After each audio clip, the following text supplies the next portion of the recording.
Hi, Jessica Nadav bringing you this week's Devar Torah for Parashat Vayechi. As always, I'd like to give this year for the refuah shlema of my brother-in-law, Eric Yitzchak ben Miriam. I often forget to say that, but it's always for his refuah, as well as my mother-in-law, Chava Freidel bat Edita Malka, and also for the refuah shlema of Farzi ben Sarah.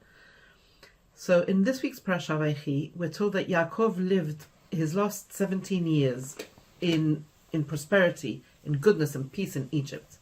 And before his passing, he asks Yosef to promise him that he will bury him in the land of Canaan in Israel, reminding Yosef that his place is really not in Egypt, but in Israel. Yaakov then blesses Yosef's two sons, Ephraim and Menashe, and elevates them to the status of tribal fathers, i.e. like his own sons. They'll become tribal leaders. Yosef places Menashe, his firstborn, to Yaakov's right, and Ephraim to Yaakov's left. Yaakov, who was nearly blind at the time, crosses his hands, placing his right hand, his most prestigious hand, so to speak, on the younger son, Ephraim, and he blesses them. Yosef attempted to adjust his father's hands, disturbed that Yaakov is placing his right hand on Ephraim, but Yaakov explains that he's fully aware of what he's doing, explaining that the younger son, quote, the younger brother will be greater and his children's fame will fill the nations. Yaakov blessed the two boys further, saying that all of Israel will be blessed by saying, "May God make you like Ephraim and Menashe." So why were Ephraim and Menashe chosen above the other grandchildren? The usual reason given, as we know, is that they were born and raised in Galut. They were born and raised in exile. But there's a more nuanced reason than this. They were the only ones who were raised outside of Yaakov's influence. And yet, despite the fact that they had no exposure to Yaakov, they grew to be great people, proving that Yaakov's teachings would be passed on to the next generation and outlive him. The greatness of the other grandchildren was expected. They grew up with Yaakov. They grew up in proximity to Yaakov. But until he saw that Ephraim and Menashe, who had grown up in Egypt without knowing their grandfather, he could not know how successful his teachings had been. Once he saw Ephraim and Menashe, he saw that this baton, the one we've been talking about since Lech Lecha, remember? We've been talking about this baton of the Lech Lecha ideology being passed on from father to son and through the generations. Only when he saw Menashe and Ephraim can he see that baton had been successfully passed on. It was being transmitted and held firmly in place. It was secure. And now, rest assured, Yaakov could rest assured that his grandfather's teachings, Abraham's teachings and values, were powerful enough to transcend his own presence, to outlive him, and they would pass on to future generations without him. And this is why he decided that Ephraim and Menashe were worthy of being treated as his own sons. Following this, Yaakov summons all his sons and tells them that he will reveal what will happen at the end of days. But when it comes time to do so, he's unable to actually reveal that. The Midrash tells us that the Shekhinah leaves Yaakov at this point, and he couldn't tell them. And so he thinks that maybe the reason why he can't tell them is because one of his children might not be fit to hear that, might be unfit. In the same way as, for example, Abraham had Yishmael or Yitzchak had Esav, he might have one of his sons might not be fit.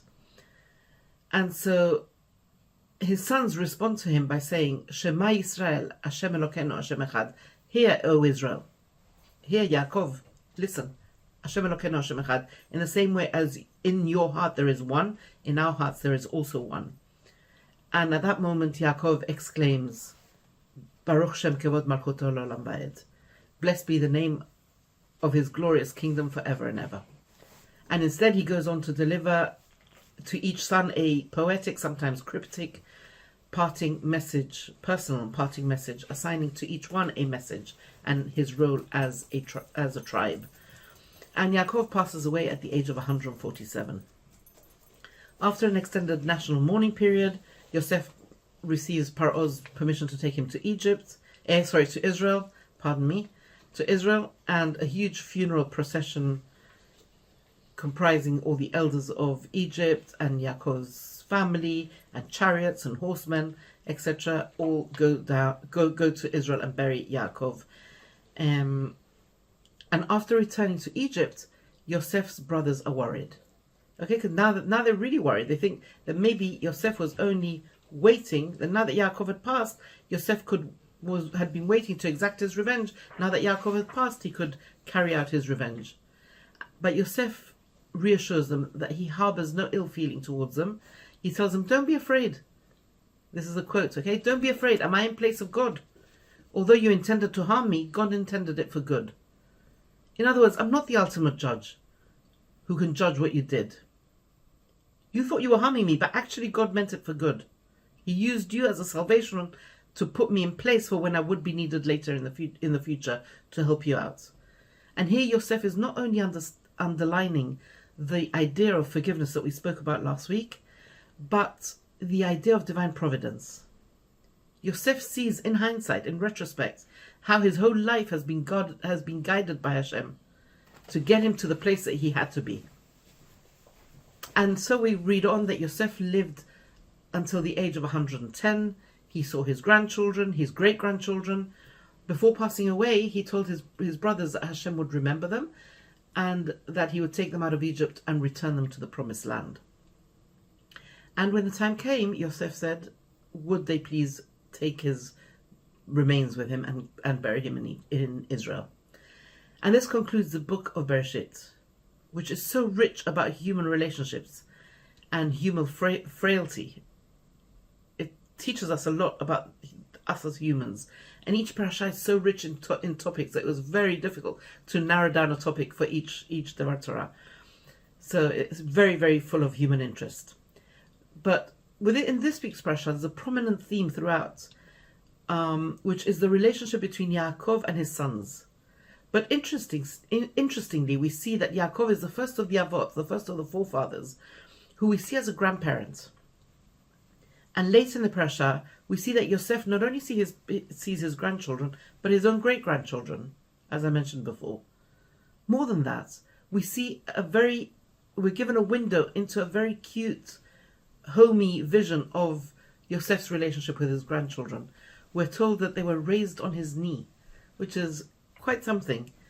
And we see that Yosef grew up with nachat around him, with joy and pleasure from his grandchildren and his great-grandchildren.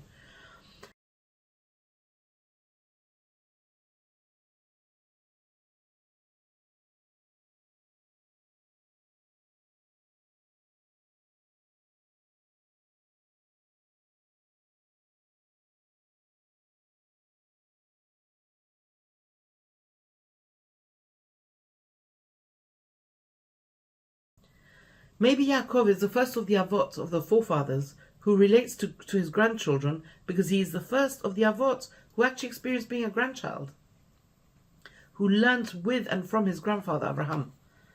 Chazal go as far as to suggest that Esav and Yaakov actually stayed on the correct track until Abraham passed away, because they had respect for their grandfather. So for the first 15 years of their lives, they experienced being grandchildren, and they respected their grandfather.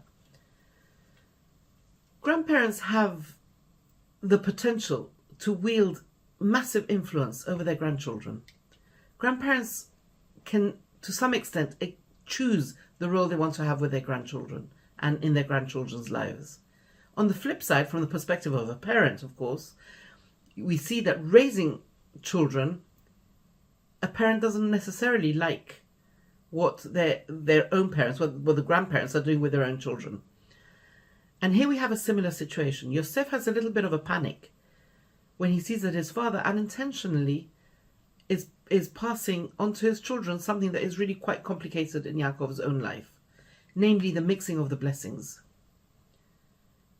between the older and the younger child. A scene which has echoes of the mix-up of blessings between Yaakov and Esav, and which has the potential of ending disastrously, but thank God here it doesn't.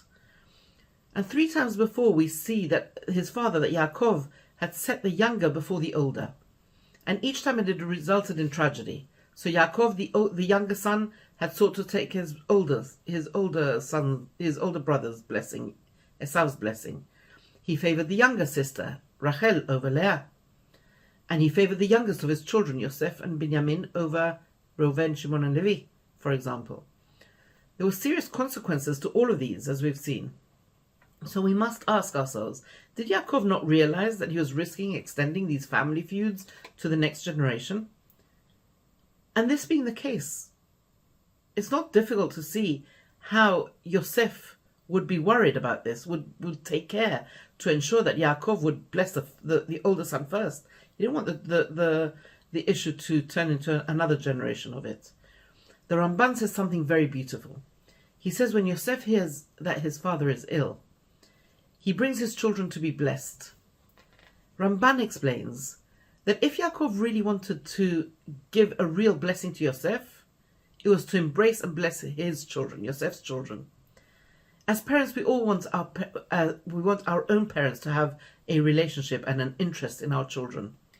We want to keep that intergenerational relationship alive. And that is the greatest blessing to Yosef, that Yaakov should bless his children. It gives Yosef nachat to see his father blessing his children. It's beautiful. Sefer Bereshit seems to be a catalogue of choices of one child over another. And it seems to be in each generation a choice of one child over another is made. Some commentators suggest that this may be what is troubling the brothers when it comes to their relationship with Yosef, with their argument with Yosef. They feared rejection, that they'd seen how before one brother is cast aside and one brother is chosen. And it may have been that is what caused the argument, the issue with Yosef, that they were worried they were going to be rejected. Yaakov is the last of the Avot, and is the one to end this idea of one child or several children being rejected. At the end of his life, he gathers all his children and blesses them as one. No longer will there be a choice of one. All of them are chosen. This is what Rabbi Sachs, Zecher Tzaddik Lebracha, calls the rejection of rejection. This is the beginning of a nation, of Kalal Yisrael, where all are chosen, all are included. Because Abraham didn't have a family tradition to draw upon, he was very focused on a vision for the future.